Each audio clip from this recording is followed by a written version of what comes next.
السلام علیکم ورحمۃ اللہ وبرکاتہ۔ ناظرین، ایک سوال جو اکثر اساتذہ سے کیا جاتا ہے، بچوں کی جانب سے یہ سوال ہوتا ہے کہ ہم پڑھتے ہیں لیکن چیزیں ہمیں یاد نہیں ہوتی ہے، ہم یاد کرنے کے لیے بیٹھتے ہیں، خوب یاد کرتے ہیں، اس کے باوجود بھی ہمیں یاد نہیں ہوتا ہے، ہمارا ذہن بہت کمزور ہے، ہمارا ذہن کیسے تیز ہو جائے؟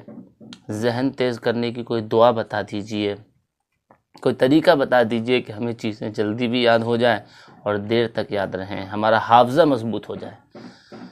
تو اس سلسلے میں آپ سے کچھ باتیں عرض کرنے کی کوشش کروں گا، آپ اسے دھیان سے سنیے گا انشاءاللہ۔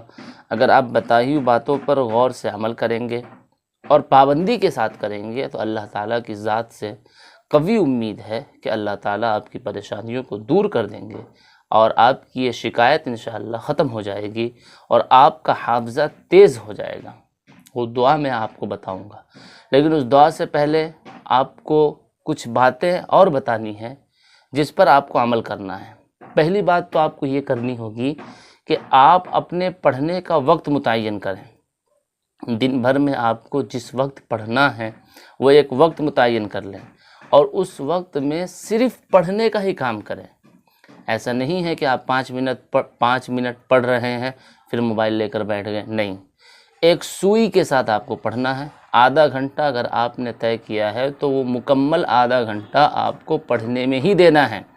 اگر آپ کو سبق ایسا لگے کہ جلدی یاد ہو گیا ہے پھر بھی آپ کو اٹھنا نہیں ہے، آگے کا یاد کرنا ہے یا پیچھے کا یاد کرنا ہے، لیکن آدھا گھنٹہ آپ کو مستقل پڑھنے میں ہی دینا ہے۔ جی ہاں، اس کے بعد جب آپ نے اپنی طرف سے پوری کوشش کر لی تو ایک دعا ہے، اس کا بھی خوب اہتمام کرنا ہے۔ ہو سکے تو دن میں اس کو 100 بار پڑھیں یا زیادہ سے زیادہ پڑھنے کی کوشش کریں۔ گن کر اگر آپ 100 بار نہیں پڑھ سکتے ہیں تو زیادہ سے زیادہ اس دعا کو پڑھنے کی کوشش کریں۔ دعا ہے رب انی مغلوب فانتصر، قرآن کریم کی آیت ہے، آپ اسکرین پر اسے دیکھ رہے ہوں گے، رب انی مغلوب فانتصر۔ اس دعا کا خوب اہتمام کریں اور جب رات میں ہم بستر پر لیٹنے جائیں تو اللہ رب العزت سے دعا بھی کریں کہ یا اللہ، میں نے اپنی طرف سے پوری کوشش کی، میں نے خوب یاد کیا ہے، میں نے دعا کا بھی اہتمام کیا ہے، آپ مجھے یاد کرا دیجئے، یاد کی ہوئی چیز ذہن میں بیٹھا دیجئے، اس لیے کہ یہ حافظہ جو ہے یہ اللہ رب العزت جسے چاہے بے انتہا دیتے ہیں اور جسے چاہے نہیں دیتے ہیں۔ تو جو ہمارے تقدیر میں تھا وہ تو ہو گیا، جو کاتب ازل سے ہو گیا طے سو ہو گیا، مگر تقدیر کو بھی بدل سکتی ہے دعا کی آواز۔ تو اللہ سے دعا کریں گے تو انشاءاللہ ہمارا ذہن ضرور بھی ضرور تیز ہوگا۔ اور ایک واقعہ میں آپ کو بتا دوں امام شافعی رحمہ اللہ کا، جنہوں نے اپنے استاذ سے شکایت کی سوء حافظہ کی، کن ذہنی کی شکایت کی، تو ان کے استاد نے ان کو کیا نصیحت کی؟ انہوں نے کہا نا شکوت الی وکیع سوء حفظ فاوصانی الی ترک المعاصی۔ تو حضرت وکیع نے کوئی لمبی چوڑی دعا نہیں بتائی، آپ نے کہا تھا کہ آپ گناہوں کو چھوڑ دیں۔